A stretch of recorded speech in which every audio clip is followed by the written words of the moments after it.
Olá, alunos do 8º ano, sejam bem-vindos às nossas aulas de Geografia. Eu sou o professor Ilbson do Nascimento, do componente de Geografia, e eu vou dar continuidade às nossas atividades. Vamos verificar qual o objeto de conhecimento da nossa aula. Esta é a aula de número 12 e ela tem como objeto de conhecimento corporações e organismos internacionais e do Brasil na ordem econômica mundial. Detalhamento desse objeto de conhecimento: globalização, a economia global, as transnacionais, os financiadores da economia mundial, os blocos econômicos internacionais e acordos econômicos. Feita a apresentação do objeto de conhecimento, a gente vai dar início às nossas aulas.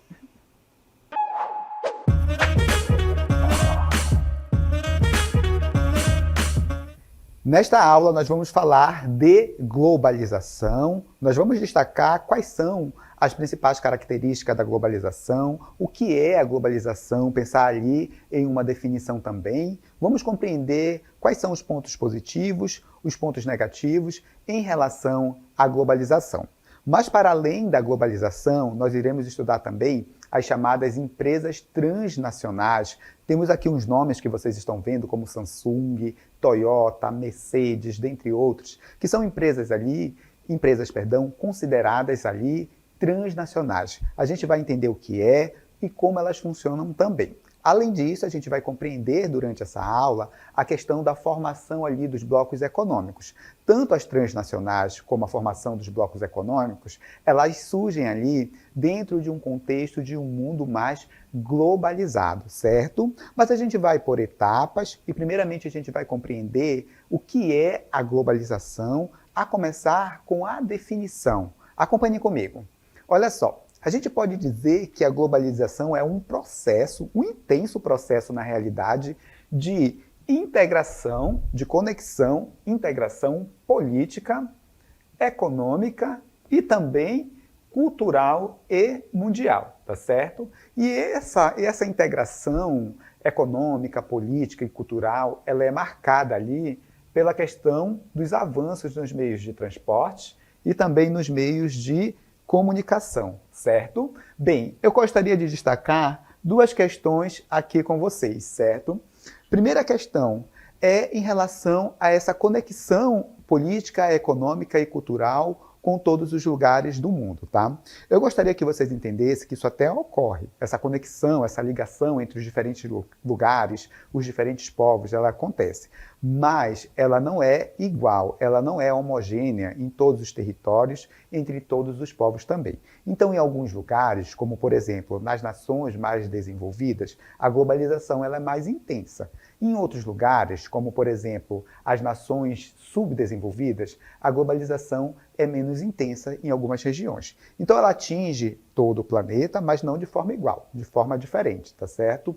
Outro ponto que eu gostaria de destacar aqui com vocês está relacionado aos avanços nos meios de comunicação e também nos meios de transporte. A globalização, como a gente conhece hoje, só foi possível porque nós tivemos avanços significativos nos meios de transporte e também nos meios de comunicação. Isso mudou a forma como nós produzimos, como nós nos locomovemos pelo espaço mundial. Então, hoje a gente consegue, em função dos avanços, tanto nas comunicações como nos transportes, circular de uma forma muito mais rápida pelo nosso planeta, por exemplo. A informação também circula de uma forma muito mais intensa aqui no nosso planeta. Eu vou tentar dar um exemplo mais concreto, que é para vocês compreenderem como a evolução nos transportes e nas comunicações conectaram mais a gente, certo? Olha só, vou falar da evolução das comunicações. Lá no início do século XX, final do século XVIII, por exemplo, final do século XIX, início do século XX. Fica melhor assim, tá bom? A gente tem ali uma notícia sendo um evento ocorrendo ali na Europa, e essa notícia, né, demorava muito tempo para chegar aqui no Brasil. Tipo, coisa de meses às vezes, tá? Hoje em dia, com os avanços nas telecomunicações, em especial em relação à internet, tudo é divulgado em tempo real. A gente recebe as notícias quase que de forma instantânea. Então não existe esse atraso, por assim dizer, esse delay entre uma notícia que acontecia, por exemplo, na Europa e demorava ali alguns dias, alguns meses para chegar aqui no Brasil. Outra forma que a gente pode destacar em relação à importância dessa evolução nos transportes e comunicação para a gente ter esse mundo conectado, esse mundo globalizado, está relacionado à evolução dos meios de transportes, em todos os modais. No transporte aéreo, rodoviário, ferroviário, hidroviário. Para vocês terem uma ideia, uma viagem, por exemplo, entre a Europa e o Brasil poderia demorar ali semanas e meses. A gente vai ver daqui a pouco, tá? E hoje você consegue fazer isso no espaço de tempo de algumas horas. Conseguem perceber como o nosso planeta ele está mais conectado, como nós estamos mais interligados uns com os outros, em função da evolução tanto dos meios de transporte como dos meios de comunicação? Bem, fazendo isso, esse esclarecimento, nós precisamos entender também como foi e quando foi que surgiu essa globalização que a gente tanto comenta hoje, tá? E eu destaco para vocês que não tem um consenso ali de quando ela surgiu. Alguns dizem que foi lá no século XV, durante a expansão marítima comercial. Outros acham que ela surgiu ali mais próximo, em meados do século XX, em especial, tá bom? Mas a maioria acredita que o começo, a gênese, o início do processo de globalização vai lá para o período da expansão marítimo-comercial no século XV. Acompanhem comigo aqui essas características do surgimento da globalização. Bem, a gente tem aqui a globalização com o seu início no século XV, conforme eu falei para vocês, durante as grandes navegações, durante a expansão marítima comercial, tá bom? Bem, vocês podem encontrar uma informação dizendo que a globalização surge mais recentemente, né? Mas a gente pode entender que essa aqui é a gênese, é o comecinho de um mundo globalizado. Isso porque foi a partir desse momento que a gente tem uma maior integração dos mercados mundiais, tá? Com a Revolução Industrial, a gente tem a globalização se desenvolvendo de uma forma acelerada e ganhando ali força, ganhando mais corpo e ficando parecida mais como a gente conhece hoje, certo? Os avanços tecnológicos do século XX, eles trouxeram ali, aliados à hegemonia do sistema capitalista, à queda da União Soviética, a consolidação em definitivo da globalização. Então hoje a gente tem um mundo realmente globalizado. E aí dentro desse mundo globalizado, as pessoas costumam dizer que esse planeta parece que ele encolheu, tá certo? E em função dessa fala de estudiosos como David Harvey, por exemplo, tá? A gente vai mostrar aqui para vocês, analisar na realidade com vocês, a seguinte questão, é que o planeta, ele não necessariamente encolheu do ponto de vista físico, tá? A distância, por exemplo, entre o Brasil e Portugal, ela permanece a mesma, mas o tempo de deslocamento, tá certo? A forma como a gente vai percorrer esse espaço, ela mudou completamente. E aqui a gente vai fazer uma análise, tá? Tentando ilustrar esse processo de encolhimento do mundo que a gente tanto fala, certo? Olha aqui. No período que vai de 1500 a 1840, a gente tem ali o mundo sendo organizado através da velocidade das carruagens e dos barcos à vela. E nesse momento, a velocidade média desses meios de transporte era de aproximadamente ali 16 km por hora, tá? Olha só, isso, obviamente, faz com que a gente tenha ali o mundo sendo organizado de acordo com a velocidade desses meios de transporte que a gente tinha naquele momento, tá? Em um segundo momento, a gente pode analisar aqui, por exemplo, a gente tem um período que vai de 1930 a 1950. Aí a gente já tem um mundo sendo organizado, as mercadorias sendo produzidas com a velocidade ali das locomotivas, por assim dizer, tá bom? Então, basicamente, o que ditava o ritmo, por exemplo, da circulação, das mercadorias e das pessoas eram ali as locomotivas que poderiam atingir ali perto de 100 km por hora, tá? E também do barco a vapor, que poderia atingir ali 57 km por hora, tá certo? Então, basicamente, a velocidade do mundo era essa. Perceba o seguinte, quando a gente aumenta a velocidade, olha, parece que o planeta vai encolhendo porque o tempo que você leva para percorrer de um local, para ir de um local até outro, diminui bastante, né? E dá essa sensação que tudo está menor realmente, que é tudo mais rápido, que é tudo mais dinâmico, certo? Temos mais um exemplo aqui para vocês. Lá pela década de 50, a gente tem os aviões, né? E esses aviões mais modernos, eles vão percorrer ali, eles vão ter uma velocidade maior, atingindo ali 480, 640 km por hora. E hoje essa velocidade é bem maior. Acompanhe comigo, a partir de 60 a gente tem os aviões ainda mais velozes, tá? Capazes, de percorrer ali, de ter velocidade, percorrer um espaço ali, uma velocidade com mais de 800 km por hora. Isso dá a sensação de que o mundo realmente está encolhendo. Você pode sair hoje do Brasil, tomar, por exemplo, jantar no continente europeu e tomar café no outro dia no continente asiático, por exemplo. Você consegue fazer tudo isso em um espaço de tempo bem menor. Isso dá a sensação que o espaço físico encolheu, não é isso? Caso não tenha ficado tão claro, eu tenho outro exemplo aqui para vocês, certo? A gente vai analisar o tempo de viagem entre Portugal e também o Brasil. Lá em 1500, por exemplo, quando se utilizavam as caravelas para fazer esse trajeto, uma viagem poderia demorar 44 dias. Olha só a quantidade de dias que você levava para fazer esse percurso, certo?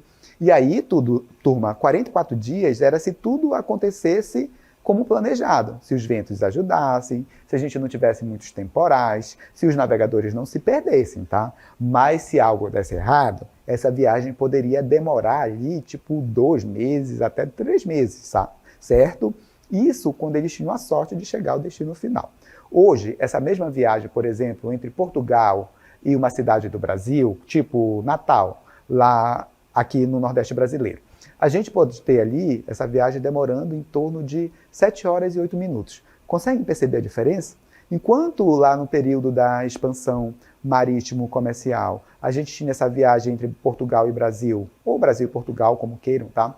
Num período de 44 dias em média, hoje a gente pode fazer, dependendo, obviamente, da cidade, em 7 horas e 8 minutos.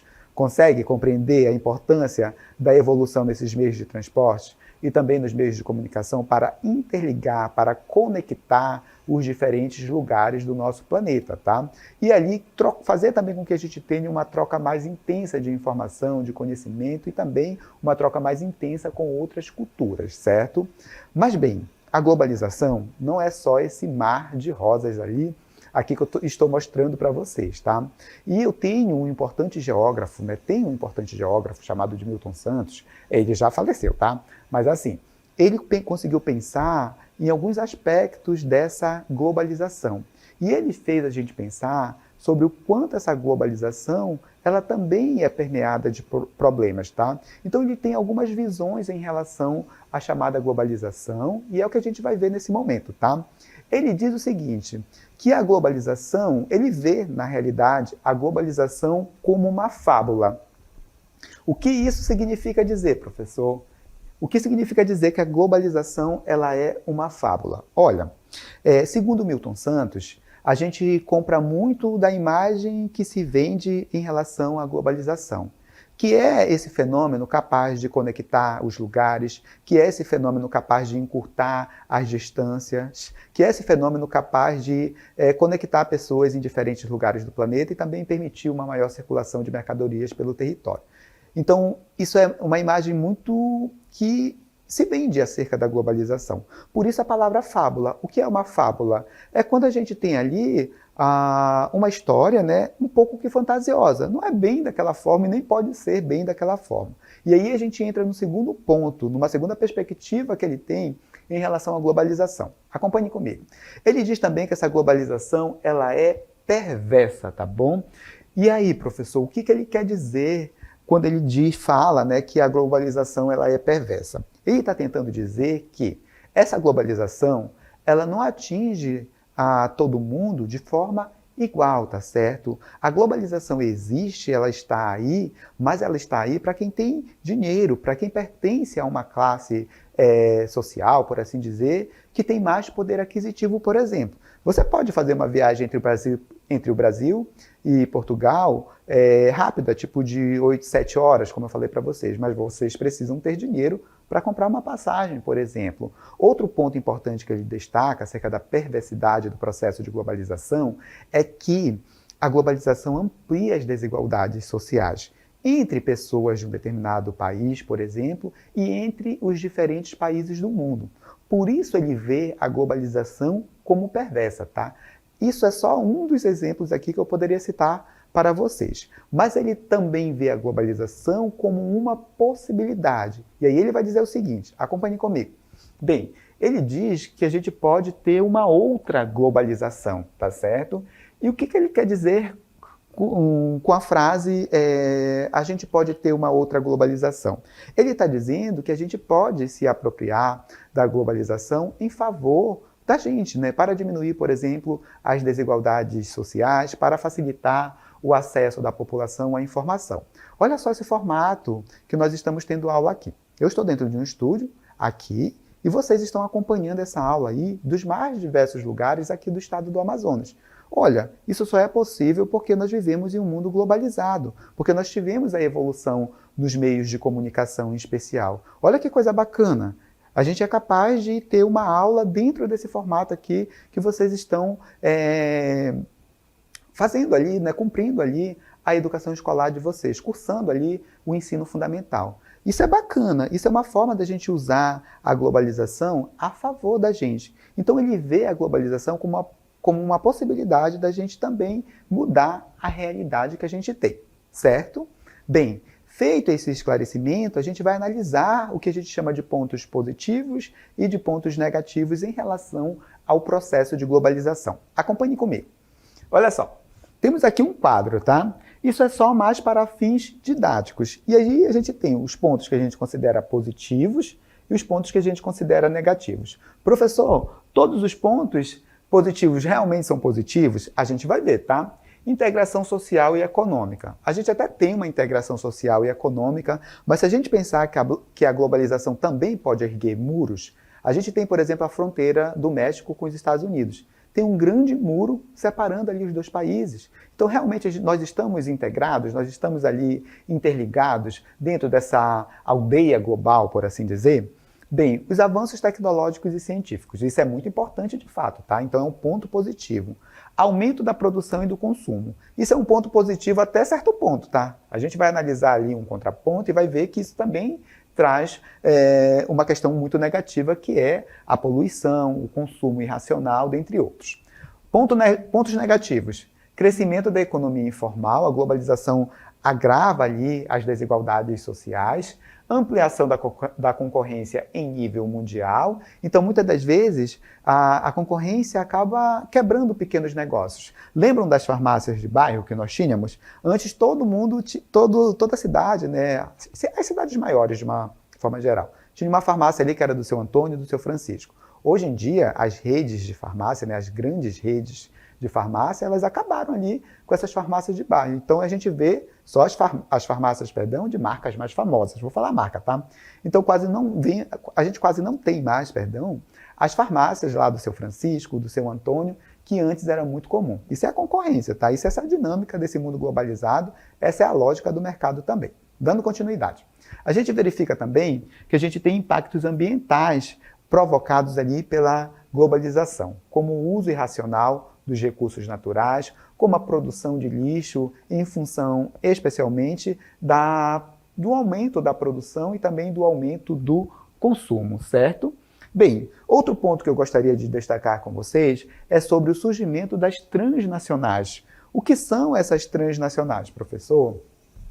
São empresas ali que possuem matriz em seu país de origem, mas elas atuam, têm filiais em outros países, tá? São classificadas como empresas transnacionais, aquela que tem uma sede no seu país, uma matriz ou sede, tá? Num país, e ela consegue ter filiais espalhadas ali em outros países, tá? Surgiram ali no final do século XIX, mas só conseguiram mesmo se desenvolver de uma forma mais intensa após a chamada Segunda Guerra Mundial e também a intensificação do processo de globalização. Professor, não ficou muito claro o que é uma empresa transnacional ou multinacional, tá bom? É uma empresa que ela tem sede em um país e ela consegue também criar filiais em outros países. Vou dar um exemplo, da Honda. A Honda, ela tem a sua base, a sua matriz, sede no Japão, e ela tem filiais espalhadas pelo mundo, inclusive aqui em Manaus, certo? Então essas empresas abrem filiais em outros lugares. Quando elas fazem isso, a gente chama de transnacionais, certo? Por que isso ocorre, professor? Normalmente essas empresas vão atrás de otimizar o seu ganho de lucro. Então elas vão atrás ali de lugares onde a mão de obra é mais barata, onde elas possam ter isenção de impostos, onde elas podem ter também leis ambientais mais flexíveis, tá? Então essas seriam as transnacionais, tá certo? Podemos chamar também de multinacionais, certo? Bem, a outra coisa que eu gostaria de destacar em relação às transnacionais é a questão da sede quase sempre estar em um país desenvolvido, tá bom? E as filiais nos países subdesenvolvidos. Vamos dar continuidade e verificar também outras questões relacionadas às empresas transnacionais. Professor, cite exemplos de empresas transnacionais. Olha só, tem várias. Eu vou destacar aqui aquelas que talvez vocês mais conheçam. Coca-Cola, né? Isso daqui, se você vê uma garrafa vermelha, você automaticamente associa ali a marca Coca-Cola. A gente tem também as roupas esportivas, né? Que em função dos atletas que acabam usando e também divulgando, vocês mais jovens, né, gostam bastante, tipo Nike, Adidas. Temos também as empresas ali do setor automobilístico, como a Volkswagen, como também a Toyota. Temos as empresas da área de informática e eletroeletrônico, como Nokia e Sony, dentre outras. Então, esses são os principais exemplos de transnacionais, certo? Agora, eu gostaria de tratar com vocês de uma outra questão importante, que são os chamados blocos econômicos, que também surgem e se intensificam dentro desse contexto de um mundo mais globalizado. Então, a partir desse momento, a gente vai entender o que são os blocos econômicos, quais são as suas etapas de desenvolvimento, tá? E vamos exemplificar quais são esses principais blocos econômicos que nós temos aqui no Brasil, aqui na região, na América do Sul e também em todo o mundo. Mas, mais uma vez, a gente vai por etapas e, primeiramente, vamos compreender qual é a definição de blocos econômicos. Acompanhe comigo. A gente pode entender blocos econômicos como sendo ali uma associação de países, tá? E essa associação, né, esses países, eles se juntam ali para estreitar os seus laços econômicos e também estreitar as relações de uma forma geral entre si, tá certo? Isso porque dentro desse mundo onde a economia é globalizada, por mais forte que um país, por exemplo, seja, ele não pode competir, às vezes, com grupos de economias mais fortes, por exemplo, com países ou grupos que têm uma economia mais forte. E aí aquela ideia de juntos somos mais fortes, tá? Eu posso não ter uma força tão grande, certo? Mas quando eu me junto com outro país, eu consigo ali ter mais poder de barganha com as demais nações, em especial com as nações mais poderosas, como, por exemplo, Estados Unidos, China, entre outros. Então, a ideia dos blocos econômicos é basicamente assim, pensar no juntos somos mais fortes, sabe? Então, é essa a ideia da formação ali dos blocos econômicos. E eles seguem algumas etapas de desenvolvimento que eu quero aqui apresentar para vocês. Bem, não necessariamente os países vão seguir exatamente essas etapas que estão aqui, nessa sequência, tá? Mas normalmente é isso que acontece. Bem, nós temos aqui 4 etapas de desenvolvimento dos blocos econômicos. Nós temos a zona de livre comércio, e nesse momento aqui os países estão começando ali a formar um bloco econômico, estão começando ali a se entrosar, por assim dizer, tá bom? Então eles começam ali reduzindo algumas tarifas alfandegárias, alguns impostos, tá? Que passam a ter seu valor. Eles acabam diminuindo o valor ou eliminando o valor do imposto de um determinado produto para que ele circule ali entre os membros desse bloco econômico que está surgindo, tá bom? Temos também a chamada União Aduaneira, que pode ser entendido como um avanço ali da zona de livre comércio. E aí a gente tem o mercado comum, que também vai proporcionar ali um avanço em relação às outras 2 etapas. Aqui, além das mercadorias, além dos serviços circularem livremente, começa também a circular pessoas pelo território de um determinado bloco econômico de uma forma mais livre, tá? E aí a gente tem a União Econômica e Monetária, que é o estágio mais avançado de bloco econômico que nós temos no contexto atual. E aí eu cito o exemplo da União Europeia. Bem, a partir desse momento, a gente vai verificar quais são as características de cada uma dessas etapas. Acompanhe comigo.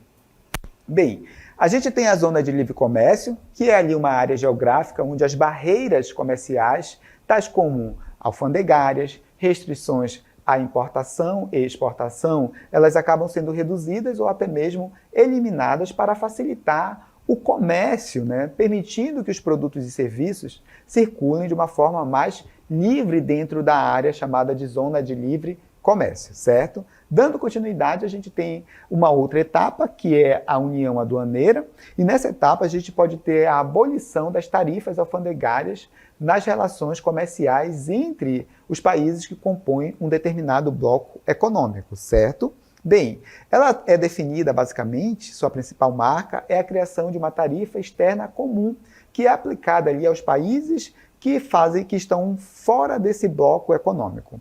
Então, se eu sou um país fora desse bloco econômico e quiser comercializar com um determinado bloco, tipo o Mercosul, eu vou ter que obedecer ali à tarifa externa comum que esse bloco econômico adotou, certo? Dando continuidade, a gente tem o mercado comum. E aqui no mercado comum, a gente tem a livre circulação, não só de mercadorias, capital e serviços. A gente tem também a circulação de pessoas no interior do bloco econômico de forma mais facilitada. Por fim, a gente tem a união econômica e monetária, que seria o estágio mais avançado de um bloco econômico, com a implantação ali de uma moeda.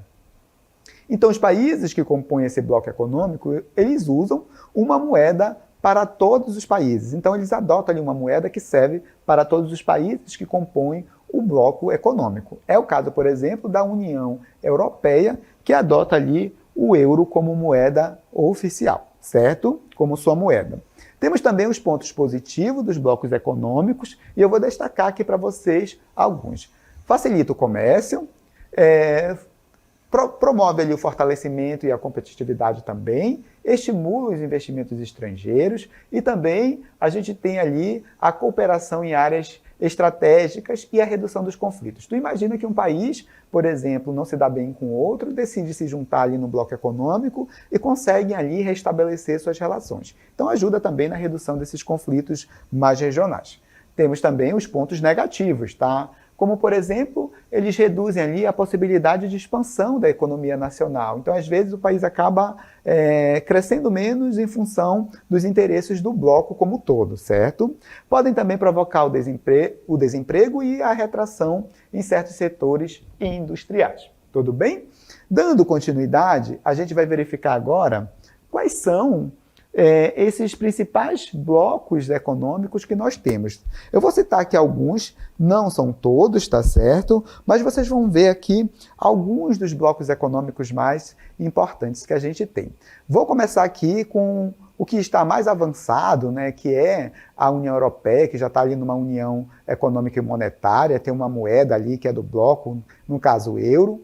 Temos também o Mercosul. A Venezuela não está ali por conta da sua suspensão, mas ela faz parte ali do Mercosul, que é um importante bloco econômico aqui da América do Sul. Temos o antigo NAFTA, hoje o USMCA, tá certo? Formado ali pelos Estados Unidos, México, e Canadá. Temos outros blocos econômicos espalhados ali pela Ásia, por exemplo. É o caso da APEC, que além da Ásia pega também os países ali da América do Norte, por exemplo, e outros países de outras regiões. Temos também ali mais um bloco econômico, esse já temos mais um, tá bom? Olha só, temos mais um bloco econômico aqui da América do Sul, que é a comunidade andina, tá certo? Importante ali para esta região andina. Temos também aqui mais um bloco econômico, que é a CEI, Comunidade dos Estados Independentes, tá certo? Que é vamos dizer assim, o que sobrou daquilo que foi a União Soviética, certo? Basicamente. Então, esses são alguns dos blocos econômicos que nós temos espalhados ali por todo o mundo.